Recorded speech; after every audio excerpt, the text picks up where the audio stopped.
Hem sentit molt a parlar d'aquest autor, Maiol de García Clotet. Ens ha recomanat tothom que l'havíem de llegir i avui, l'última que ens ho recomana ja, però és a qui fem cas, finalment. Ja era hora. És la Montse Camps. Bon dia. Bon dia. Bon dia, com estàs? Tot i que ja fa bastants dies que en parlo, d'aquest llibre. Sí, és veritat. Que la Montse la setmana passada no va poder venir perquè ja se li nota una mica en cada nas. Molt poquet, Però, escolta, Montse, què té aquest home que vaja, està agradant molt a molta gent? Està agradant molt perquè és un llibre diferent, perquè és un llibre que t'atrapa des del principi.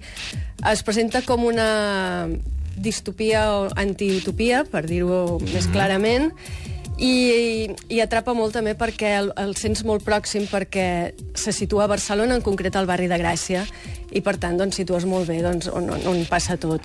Què ens explica? Doncs des del principi ens explica el segrest d'una persona, d'un home que viu a Barcelona. El segresten, el posen en una cel·la i si està anys, durant aquests anys el van torturant d'una manera així... En fi, ja, si el llegiu ja ho veureu. Poc simpàtica. Poc simpàtica, com tota tortura. Sense ironies, tortura de veritat. Ell és escriptor i traductor i havia escrit a la seva vida algun article que una mica crítica amb el govern. Llavors, per això se suposa que el segresten, el torturen perquè doni noms. Ell creu que no n'ha donat cap, que ho ha pogut resistir, passa anys i al final l'alliberen. Es desperta mig drogat al mig de Barcelona amb un vestit marró i a partir d'aquí comença la seva aventura. Se n'adona que tots els que l'envolten són persones molt diferents, són d'altres nacionalitats, tots parlen anglès, però són asiàtics, són nòrdics, són americans. Ell és l'únic, de moment, que és de Barcelona, a més és l'únic que va vestit de marró. Tots el defugen quan ell va pels carrers, fins que al final pot arribar a casa seva, al barri de Gràcia, i ella descobreix que al barri tots van vestits de marró, com ell. És una zona d'exclusió. No us vull dir massa coses bé. Irònicament, ja crec que Maiol de García Clotet ja deu ser... Ai, de Gràcia Clotet, Sí. Ja deu ser irònic, perquè barri de Gràcia... Què vols, que tothom vesteix igual? És una zona d'exclusió. No. Depèn de com siguis, no hi vagis. I els Verdi, encara, han tancat en aquest futur distòpic. Doncs no t'ho sabria dir, si ens Verdi, però no en parla. Representa que passa d'aquí uns 15 anys, però també ell diu que és una metàfora del que passa...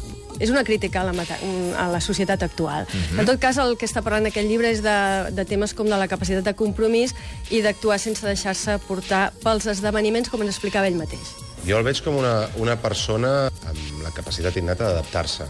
És a dir, que ni que sigui subjectivament, ell està disposat a buscar solucions. La idea és que fos el que jo penso que som, no?, en general, que tenim molt la capacitat de criticar i de negar i de veure tot molt negre, però a l'hora de la veritat sempre busquem vies d'escapament, no? O sigui, maneres d'estar feliços amb la vida que ens ha tocat.